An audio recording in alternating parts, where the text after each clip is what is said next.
बाबा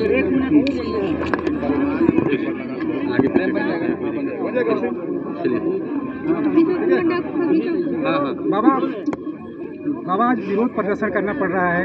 लोग सवाल उठा रहे हैं कि जब कवासी लखमा गिरफ्तार हुए, जब अमरजीत भगत के घर में जब छापा पड़ा, तब इस तरीके के प्रदर्शन नहीं हुए। किसी व्यक्ति को लेके ये प्रदर्शन नहीं है। ये गलतफहमी भारतीय जनता पार्टी वाले फैलाना चाह रहे हैं कि किसी व्यक्ति को लेके प्रदर्शन हो रहा है। आज सुप्रीम कोर्ट में कम से कम 5 बड़े दृष्टांत ऐसे हैं जहां पर सुप्रीम कोर्ट ने स्पष्ट रूप से कहा है कि ईडी अपनी हदों को पार करके काम कर रही है। चुनाव तक रहने दीजिए ये प्रतिद्वंद्विता, इसको नीचे मतलब, ये सुप्रीम कोर्ट के कमेंट हैं, मैं नहीं बोल रहा, कांग्रेस पार्टी नहीं बोल रही कि अगर राजनीतिक प्रतिद्वंद्विता है तो इसको चुनाव तक रहने दीजिए, चुनाव तक सीमित रहने दीजिए, इसको आगे मत ले जाइए। ये जो विरोध हो रहा है उस बात को लेके हो रहा है कि राजनीतिक प्रतिद्वंद्विता को आप इस हद तक आगे बढ़ाना चाह रहे हो ईडी का इस्तेमाल करके, जो पूरी तरह से संवैधानिक व्यवस्थाओं से और नागरिकों की स्वतंत्रता के विपरीत जाता है। तो हमको खड़ा होना पड़ेगा, हमको बोलना पड़ेगा, किसी व्यक्ति की बात नहीं है। हमारी जो देखने को मिल रहा है, जो प्रदर्शन आप लोग कर रहे हैं, उसमें जो आम लोग हैं, मतलब इससे मतलब ईडी कितना दबाव में आएगी, क्या लगता है?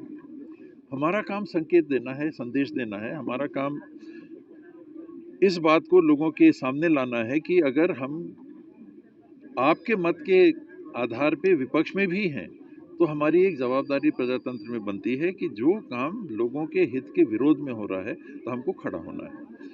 हम किस लिए खड़े हैं? तमनार में रातों रात पेड़ कटे, हमारे विधायक को बंदी बनाया, तो हम विधायक को लेके तो नहीं खड़े हैं ना। हमारे विधायक को बंदी बनाया, जो विद्यावती सिद्धार जी हैं उनको रेस्ट हाउस में बंद कर दिया गया।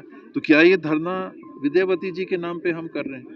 हम तो गांव वालों के नाम पे कर रहे हैं। जो गांव वाले कह रहे हैं कि हमको न बताया, ना हमको पूछा, ना हमको जानकारी दी, और रातों रात 200-300 एकड़ पेड़ काट दिए जाते हैं, बड़ा पुलिस बल बुला के काट दिए जाते हैं, न जन सुनवाई हुई पर्यावरण को लेके, न जन सुनवाई हुई रिहेबिलिटेशन को लेके। तो आखिर ये तंत्र ऐसे कब तक चलता रहेगा? लोगों के कहने पे हम सामने आए। अब जब चुनाव होगा, विधानसभा जब चुनाव होगा, तो क्या लगता है उस समय फिर जो पूर्व मंत्री हैं, जो विधायक हैं, पूर्व कांग्रेस के रह चुके हैं, उनको फिर दबाव बनाया जाएगा ईडी के माध्यम से? तो मुख्यमंत्रियों को आपने बंदी होते देख लिया। हेमंत सोरेन जी बंद थे कि नहीं?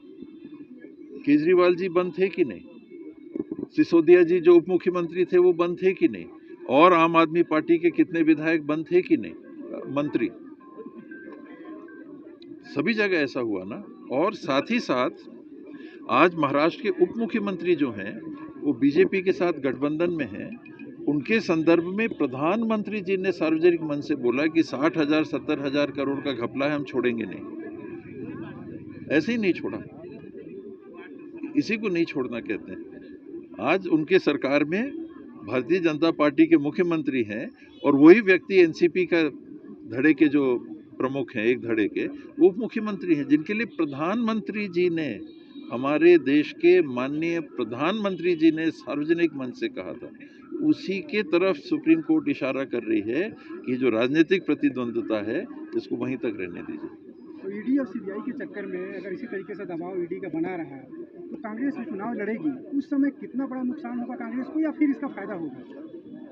कांग्रेस को नुकसान है, फायदा ये मतदाता करेंगे। और मतदाताओं के सामने जब ये विकल्प आएगा कि हमको कैसी व्यवस्था चाहिए, कि आपने कब्जा किया है, मैंने कब्जा किया है, आपका टूटेगा मेरा नहीं टूटेगा, ये सही है क्या? इस प्रकार की न्याय उचित व्यवस्था जो दे रहे हैं उनको हमको चुनना है या दूसरे को?